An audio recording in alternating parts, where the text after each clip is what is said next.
Good day, everyone. Methodist Dave here, professional theologian and Bible teacher, with our daily devotional for Thursday, July 23rd. Only 1 week left in the month. Summer's half over, so hopefully you have been able to enjoy it. We come to chapter 23 of the book of Proverbs, and I'm going to read you verse 17. Do not let your heart envy sinners, but rather be zealous in fearing the Lord all the time. There is a fascination that we have for the rich and the bad. The great Scorsese film Goodfellas, based on the book by Nicholas Pileggi, Wise Guy. And it details the life of Henry Hill, a young man that grew up in New York who from a very young age always wanted to be a wise guy. He looked at the guys in his neighborhood, the power they had, the respect that they had, the money, and he wanted to be part of that lifestyle. And as a result, quite a number of adventures, but because of his crimes, people were hurt, and a lot of people died. Not specifically because of him, but because of some of his actions. It definitely had a lot of negative impact.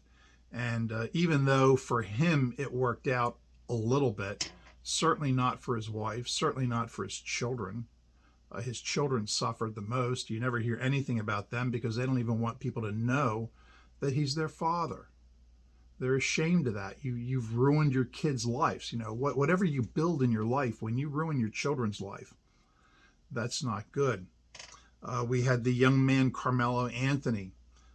In this case, where two young men get into an altercation at a track meet and it leads to the death of one, and the other young man will now spend the better part of his life in prison. If he thought he was going to be if he thought he was being disrespected on the outside, wait till he finds out what they do to him on the inside. He'll not see that was a good thing, but he's trying to emulate the thug life. Popularized by rappers that were drug dealers who become musicians, and glorifying violence against other people. Don't let anybody disrespect you. And he literally ruined his life because he's envying wicked people and he's trying to emulate them. So he messed up his life.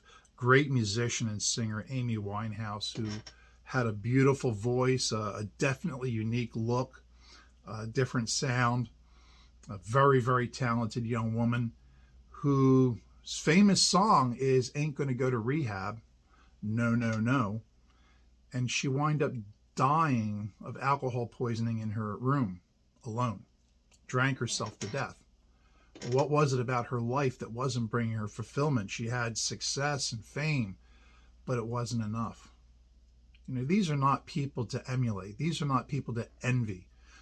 To try to live our lives like. They brought misery upon themselves. In the late 1800s, there was a poem written called Richard Cory. And in the 60s, it was turned into a song by Simon and Garfunkel. And the song tells a story, and the poem and the song tell the story of about a man who lived a life of wealth and luxury in his town, that he was in the parties all the time. He was in the newspaper. He had a mansion. He had a yacht. He had women to his heart's content. And the poem ends with him taking his life. The song, again, has him take his life, but the person who's envying Richard Cory still sings a refrain after you've heard that he's dead. And I still wish I was Richard Cory. Even knowing that fame and fortune and power do not give satisfaction, that many of the people who have that are still deeply unsatisfied individuals. We still want to be that. No, emulate people who live and fear the Lord. They have far less stress in their lives. They have far less likelihood of hurting other people. And even though they may not have the fame, power, and money that others do, they have something that the wealthy don't have. They have peace and satisfaction that you can only find through serving Christ. Please hit the like, share, and subscribe. If you have a question about this subject or any subject at all, drop me an email, methodistdave@gmail.com, and I'll do my best to answer your question. But until tomorrow, please be good to one another.